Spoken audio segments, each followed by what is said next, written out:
കനത്ത മഴ ജാഗ്രത പാലിക്കണമെന്ന ആഭ്യന്തര മന്ത്രാലയം. സ്കൂളുകൾ അടച്ചു, സ്വകാര്യ കമ്പനികളടക്കം വർക്ക് ഫ്രം ഹോം. ഒമാനിൽ നാളെ പൊതു അവധി. ലോക സർക്കാർ ഉച്ചകോടി ഉജ്ജ്വല തുടക്കം. കനത്ത മഴയിലും പ്രതിനിധികളും പങ്കാളികളും ഉച്ചകോടിക്കെത്തി. ഇസ്രായേലിന് സൗദിയുടെ മുന്നറിയിപ്പ്. റഫയ്ക്ക് നേരെ ആക്രമണം നടത്തിയാൽ കനത്ത പ്രത്യാഘാതം. ദുബായിൽ പറക്കും ടാക്സികൾ. കരാറിൽ ഒപ്പിട്ടു. 2026 യാഥാർത്ഥ്യമാകും.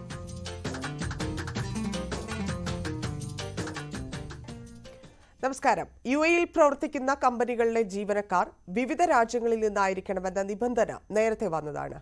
അതായത് ആകെ ഉള്ള ഒഴിവുകളിൽ 20% മറ്റ് രാജ്യക്കാർക്ക് വേണ്ടി മാറ്റണമെന്ന്. അത് പാലിക്കാത്ത കമ്പനികളുടെ വിസ അപേക്ഷ നിരസിക്കപ്പെടുന്നുണ്ട്. എന്നാൽ കുറച്ചു ദിവസമായി ഈ വിഷയത്തിൽ ആളുകൾക്കിടയിൽ തെറ്റിദ്ധാരണ ഉണ്ടാകുന്ന തരത്തിൽ സോഷ്യൽ മീഡിയയിൽ ഉൾപ്പെടെ പ്രചാരണം നടക്കുന്നു. ഇന്ത്യക്കാർക്ക് തൊഴിൽ വിസ നൽകുന്നത് UAE നിർത്തി എന്നാണ് ആ വാർത്തകൾ. പക്ഷേ അത് അങ്ങനെയല്ല. എന്താണ് യാഥാർത്ഥ്യമെന്ന് പരിശോധിക്കുകയാണ് പ്രവാസി ശബ്ദം. സ്വാഗതം.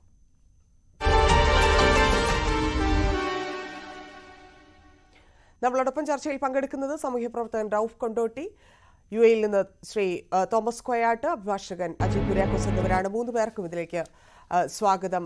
ശ്രീ അജി കുര്യാക്കോസ്, ഇത് നമ്മൾ കുറച്ച് ദിവസമായി ഇതിനെക്കുറിച്ച് അറിയുന്നു. 20% ആളുകൾക്ക് UAE-യിൽ അത് മറ്റ് രാജ്യങ്ങളിൽ നിന്നുള്ളവരാണ് എന്ന് ഉറപ്പുവരുത്തണം എന്നൊക്കെയുള്ള നിബന്ധനകൾ നേരത്തെ വന്നതാണ്. നമ്മൾ ഈ വിഷയം ചർച്ച ചെയ്തതുമാണ്. പക്ഷേ ഇപ്പോൾ വ്യാജ വാർത്തകൾ, അതായത് തെറ്റിദ്ധരിപ്പിക്കുന്ന വാർത്തകൾ, ഇന്ത്യക്കാർക്ക് വിസ നൽകുന്നില്ല എന്ന തരത്തിൽ പ്രചരിക്കുന്നു. അത് പലർക്കും, പോകാൻ ആഗ്രഹിക്കുന്നവർക്കും ഇല്ലെങ്കിൽ അവിടെ ജോലി ചെയ്യുന്ന പ്രവാസികൾക്കും ഒക്കെ വലിയ ആശങ്കയുണ്ടാക്കുന്ന വാർത്തയാണ്. എന്താണ് യഥാർത്ഥത്തിൽ സംഭവിച്ചിരിക്കുന്നത്? ഇതിന്റെ യാഥാർത്ഥ്യം എന്താണ്? ഇവിടെ ഇപ്പം ഒരു കാര്യം മനസ്സിലാക്കേണ്ടത്, ഇപ്പൊ നേരത്തെ മാഡം പറഞ്ഞതുപോലെ തന്നെ ഈ ഒരു നിയമം വളരെ കാലങ്ങളായിട്ട് ഇവിടെ നിലവിലുള്ള നിയമമാണ്. അപ്പം ഈ മുറിവൈദ്യൻ ആണ് ഇപ്പോ നടത്തിക്കൊണ്ടിരിക്കുന്ന ചില മുറിവൈദ്യന്മാരാണ് ഇപ്പൊ ചില ഈ യൂട്യൂബ് ചാനലൊക്കെ ആയിട്ട് കൊണ്ടുവന്നിരിക്കുന്നത്. നിങ്ങൾക്ക് അറിയാം, UAE-നെ സംബന്ധിച്ച് UAE-യിൽ ഇത്തരം വാർത്തകൾ പ്രചരിപ്പിക്കുന്നതും ഇത്തരം വാർത്തകൾ പ്രക്ഷേപണം ചെയ്യുന്നതും വലിയൊരു കുറ്റകരമായിട്ടുള്ള കാര്യം തന്നെയാണ്. ഇത് ഇപ്പൊ നമുക്ക് ആരോടായി പറഞ്ഞു കൊടുക്കാൻ പറ്റുന്നത്? കാരണം ഇപ്പൊ ആർക്ക് പറഞ്ഞാലും കാര്യമില്ല. കാരണം ഇപ്പൊ യൂട്യൂബിലും അതുപോലെ തന്നെ ഇൻസ്റ്റാഗ്രാമിലും ഒക്കെ ലൈക്കും ഷെയറും അതുപോലെ വ്യൂസും ഒക്കെ കൂട്ടുന്നതിന് വേണ്ടിയിട്ട് പല കാര്യങ്ങളൊക്കെയാണ് തുടങ്ങിക്കൊണ്ടിരിക്കുന്നത്. അപ്പൊ ഇതിനകത്ത് യാതൊരു തരത്തിലുള്ള ശരിയായിട്ടുള്ള കാര്യങ്ങളില്ല. ആദ്യം മനസ്സിലാക്കേണ്ടത് 20% കൂടുതൽ ഇപ്പൊ ഈ UAE-യിൽ മാത്രമല്ലല്ലോ, ഏതൊരു രാജ്യത്തേക്ക് പോവുകയാണെങ്കിലും ആ രാജ്യത്ത്, ഇപ്പൊ നമ്മുടെ ഇന്ത്യയിൽ തന്നെ ഇപ്പൊ നമുക്കറിയാം, പണ്ട് ഒരു കാലത്ത് മാരുതി സുസുക്കി ഒരു കമ്പനി ഉണ്ടായിരുന്നു. ഞാനിപ്പോ അത് ജോലിക്കാരെ സംബന്ധിച്ചല്ല പറഞ്ഞത്. ആ കമ്പനി എന്തുകൊണ്ടാണ് മാരുതി സുസുക്കി ആയത്? 50% മേലെ 51% ഇന്ത്യൻ കമ്പനികൾക്ക് വേണം ഓഹരി എന്നുള്ളതാണ് അന്നത്തെ നിയമം. അത് ഇത്രയും ഇപ്പോഴൊന്നുമല്ല, ശ്രീമതി ഇന്ദിരാഗാന്ധി ഭരിക്കുന്ന കാലത്തുണ്ടായ നിയമമാണ് അതൊക്കെ. അപ്പൊ ഇതൊക്കെ എല്ലാ രാജ്യങ്ങളിലുള്ള നിയമമാണ്. ഇപ്പൊ എനിക്കൊരു സ്ഥാപനം ഉണ്ടെങ്കിൽ ഈ സ്ഥാപനത്തിൽ എല്ലാം ഇന്ത്യക്കാർ തന്നെ ജോലി ചെയ്യണമെന്ന് നിർബന്ധപ്പെടാൻ പറ്റില്ല. കാരണം ഈ രാജ്യത്ത് 150-150 രാജ്യങ്ങളിൽ നിന്നുള്ള ആളുകൾ ജോലി അന്വേഷിച്ചു വരുന്ന രാജ്യമാണിത്. അപ്പൊ ഒരേ രാജ്യത്ത് നിന്ന് തന്നെ ആളുകൾ ഒരേ കമ്പനിയിൽ ജോലി ചെയ്യണമെന്ന് പറഞ്ഞാൽ ശരിയാവുന്ന കാര്യമല്ലല്ലോ. ഇപ്പൊ ഇവിടെ അങ്ങനെ ഇന്ത്യക്കാർക്ക് വിസ നിഷേധിക്കുന്ന ഒരു പ്രവൃത്തി ഇവിടെ ഉണ്ടായിട്ടില്ല. അതാണ് ആദ്യമായിട്ട് മനസ്സിലാക്കേണ്ടത്. ഒരിക്കലും ഉണ്ടായിട്ടില്ല. ഇപ്പൊ ഞാൻ കഴിഞ്ഞ ദിവസം എന്റെ ഒരു സുഹൃത്തിന്റെ കമ്പനിയിൽ 2 ഇന്ത്യക്കാർക്ക് വിസ ലഭിക്കേണ്ടായി. അപ്പൊ അവരുടെ കമ്പനിയിൽ ബംഗ്ലാദേശിൽ നിന്നുള്ള ആൾക്കാരുണ്ട്, പാകിസ്ഥാനിൽ നിന്നുള്ള ആൾക്കാരുണ്ട്, നേപ്പാളിൽ നിന്നുള്ള ആൾക്കാരുണ്ട്. ഇനി അത് കഴിഞ്ഞ് കഴിഞ്ഞാൽ പുറത്തു പോയി കഴിഞ്ഞാൽ കെനിയയിൽ നിന്നുള്ള സെക്യൂരിറ്റി ജീവനക്കാരുണ്ട്. അങ്ങനെ പല രാജ്യങ്ങളിൽ നിന്നുള്ള ആൾക്കാർ അവരുടെ കമ്പനിയിൽ ജോലി ചെയ്യുന്നു. അപ്പോ ഈ വൈവിധ്യങ്ങളിൽ നിൽക്കുന്ന രാജ്യമാണ് UAE. അപ്പൊ ഈ വൈവിധ്യങ്ങളിൽ നിൽക്കുന്ന രാജ്യത്ത് വിവിധ രാജ്യങ്ങളിൽ നിന്ന് വരുന്ന ആളുകൾക്ക് ജോലി ലഭിക്കേണ്ടത് ഈ രാജ്യത്തിന്റെ ഒരു ലക്ഷ്യമാണ്. അപ്പൊ ഒരേ രാജ്യത്തിൽ നിന്നുള്ള അല്ലെങ്കിൽ ഒരേ ഏരിയയിൽ നിന്നുള്ള ആൾക്കാർക്ക് മാത്രം ജോലി ലഭിക്കുന്നു എന്ന് പറയുന്നത് അത് തെറ്റായ ഒരു പ്രവണതയാണ്. ആ പ്രവണത ഇന്നല്ല, വളരെ കാലങ്ങൾക്ക് മുമ്പ് തന്നെ ഒരു 10 വർഷത്തോളം, മിനിമം 10 വർഷത്തോളമായി ഇത്തരത്തിലുള്ള നിയമം UAE-യിൽ കൊണ്ടുവന്നിട്ട്. പക്ഷേ അതിൽ കുറെ ലിബറൽ ആയിട്ടുള്ള ചില തീരുമാനങ്ങൾ ഗവൺമെന്റ് എടുത്തിട്ടുണ്ട്. ബിക്കോസ് ഇവിടെ ഇതെന്ന് പറയുന്നത് UAE എന്ന് പറയുന്നത് ഒരു ബിസിനസ് രാജ്യമാണ്. ബിസിനസ് ഡെവലപ്പ് ചെയ്യുക എന്നുള്ളതാണ് ഈ രാജ്യത്തിന്റെ പ്രത്യേകത. അപ്പൊ അങ്ങനെ കുറെ വിട്ടുവീഴ്ചകളൊക്കെ ചിലപ്പോ കണ്ണടച്ചു പോയിട്ടുണ്ടായിരിക്കാം. പക്ഷെ ശക്തമായിട്ടുള്ള നിയമം കൊണ്ടുവരുന്ന സമയത്ത് അത് ചില രാജ്യക്കാരെ മാത്രം ദ്രോഹിക്കുന്നതിന് വേണ്ടിയിട്ടാണ് അവർക്ക് വിസ കൊടുക്കാതിരിക്കുന്ന വേണ്ടിയിട്ടാണെന്ന് പറയുന്ന ചില വ്യാജ ചാനലുകൾ. അത് ശരി, ഞാൻ താങ്കളിലേക്ക് വരാം. ശ്രീ അബ്ദുറഹയുടെ 100 വിസയുള്ള കമ്പനിക്ക് 80 വിസ സ്വന്തം രാജ്യക്കാർക്ക് നൽകാം, 20 എണ്ണം ഈ പറഞ്ഞ മറ്റു രാജ്യങ്ങളിൽ നിന്നുള്ളവർക്ക് നൽകണം. അപ്പം ഈ നിയമം നടപ്പാക്കുന്നതിന്റെ ഭാഗമായിട്ട് ഈ മാനവ വിഭവ മന്ത്രാലയത്തിന്റെ പോർട്ടലിൽ അതിലൊരു മാറ്റം വരുത്തിയപ്പോഴാണ് മലയാളികൾ ഉൾപ്പെടെയുള്ള ഒരാഴ്ചക്കിടെ ഒരുപാട് പേരുടെ വിസ അപേക്ഷകൾ അനുവദിക്കാതെ പോയത്.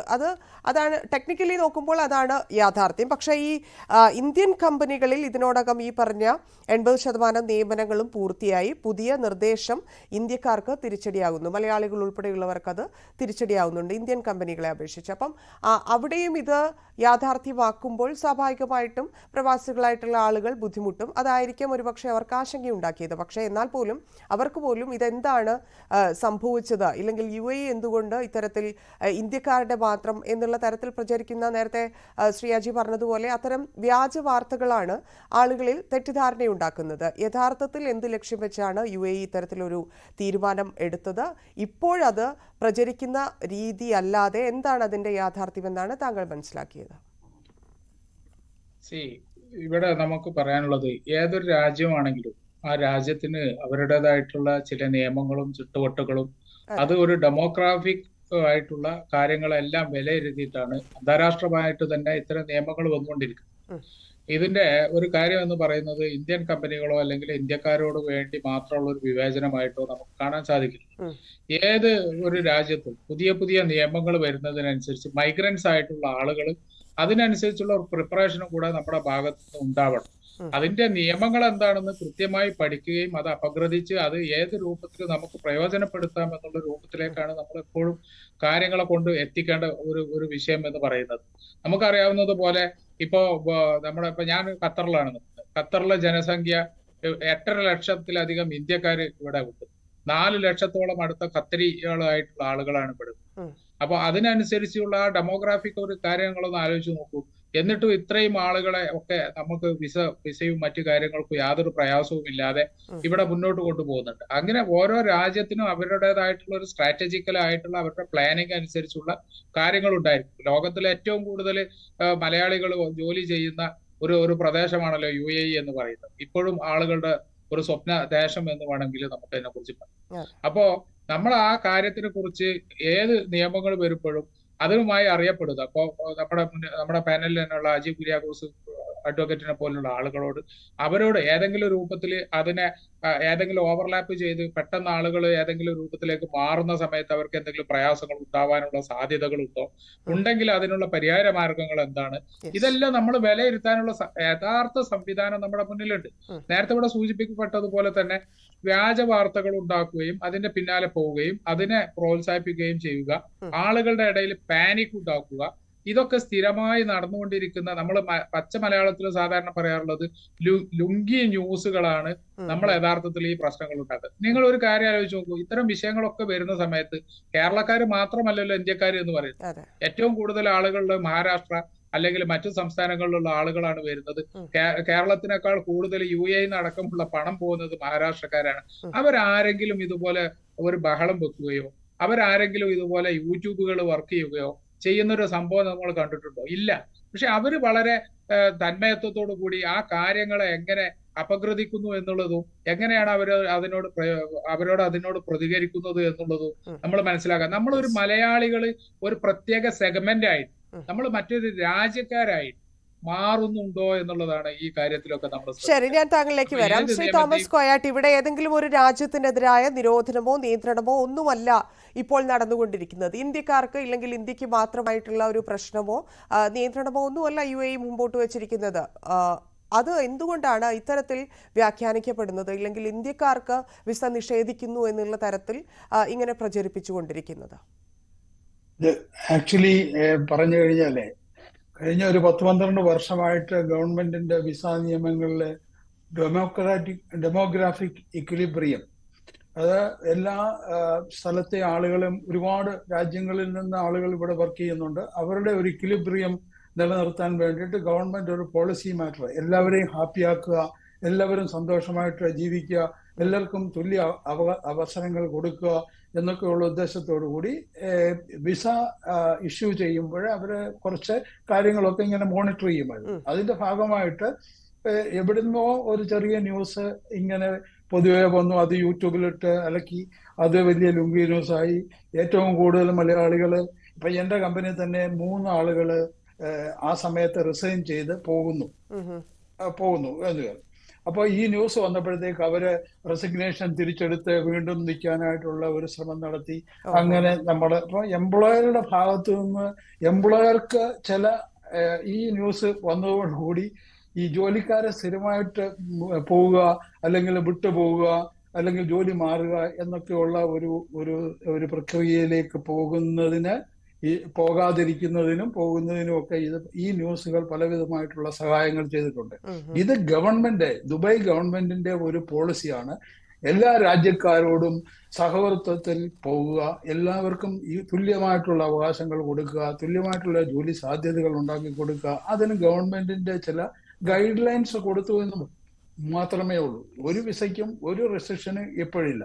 പുതിയ ഒരു നിയമം വരുന്നു എന്ന് പറയുന്നത് ലോക്കലൈസേഷന്റെ ഭാഗമായിട്ട് വരുന്ന ഒരു നിയമമാണ്. അത് വിസയുമായിട്ട് യാതൊരു ബന്ധമില്ല. 20 പ്രപ്പോസൽ മാത്രമാണ്. 20 എംപ്ലോയീസ് ഉള്ളപ്പോൾ ഒരാളിനെ ലോക്കലായിട്ട് എംപ്ലോയ് ചെയ്യണം. ലോക്കൽ ഏത് രാജ്യത്തുമുള്ള നിയമമാണ്. നമ്മുടെ നാട്ടിൽ തന്നെ ഇപ്പൊ കേരളത്തിലായാലും ഇന്ത്യയിലായാലും ഒക്കെ ഉള്ള നിയമങ്ങളാണ് അവിടുത്തുകാർക്ക് നാട്ടുകാർക്ക് ജോലി കൊടുക്കുക എന്നുള്ളത്. അതിന്റെ ഭാഗമായിട്ടുള്ള കാര്യം മാത്രമേ ഇതുള്ളൂ. അല്ലാതെ ഒരു ലേബർ ലോയിലും ഒരു മാറ്റങ്ങളും ഒന്നും ഉണ്ടായിട്ടില്ല. ഗൈഡ് ലൈൻസ് മാനിച്ചുകൊണ്ട് പോവുക എന്നുള്ളതാണ്. അത് ഡെമോഗ്രാഫിക് ഇക്വലിബ്രിയം അല്ലെങ്കിൽ ടോളറൻസ് മിനിസ്ട്രിയുടെ ഒരു ഭാഗമായിട്ട് വർക്ക് ചെയ്യുന്ന ഒരു പ്രോസസ്സിന്റെ ഭാഗമായിട്ടാണ്. അപ്പൊ ഇതിന് അത് വലിയ ന്യൂസാക്കി. ഒരു ആഴ്ച ഭയങ്കര കൺഫ്യൂഷൻ ആയിരുന്നു. അത് പല രീതിയിൽ നമുക്കത് പ്രതിഫലിച്ചു തുടങ്ങി. ഈ കേരളത്തിലെ ആളുകൾ പാനിക് ആവണേ, ആളുകൾക്ക് ഇപ്പൊ തൊഴിൽ എന്നുള്ളത് ഏറ്റവും പ്രധാനമായിട്ട് കാണുന്ന വിഭാഗം കൂടിയാണല്ലോ നമ്മൾ. അപ്പം ജോലി ഇല്ലാതാവും എന്ന് പറയുമ്പോൾ ഉണ്ടാകുന്ന ആ ഒരു ആശങ്കയാണ്.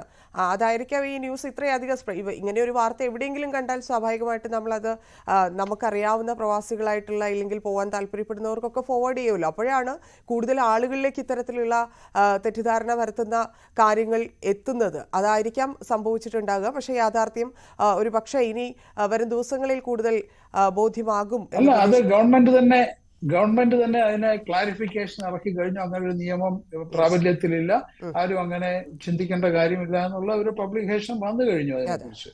അപ്പം ഇത് വെറുതെ ഇങ്ങനെ എന്തെങ്കിലും ഒരു ന്യൂസ് ഉണ്ടാക്കി അത് പറഞ്ഞല്ലോ, ലുങ്കി ന്യൂസ് എന്ന് പറയുന്ന പോലെ ഇത് ഏറ്റവും കൂടുതൽ സ്പ്രെഡ് ചെയ്യുന്ന മലയാളികളുടെ ഇടയിലാണ്.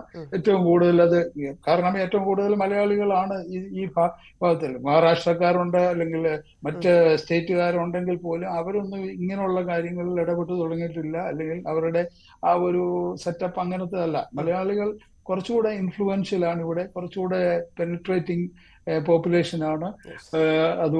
അതുകൊണ്ടൊക്കെ ഉണ്ടാകുന്ന പ്രശ്നങ്ങളാണ്. ഞാൻ തിരിച്ചെത്താം, 3 അതിഥികളിലേക്കും തിരിച്ചെത്താം ഇടവേളയ്ക്ക് ശേഷം.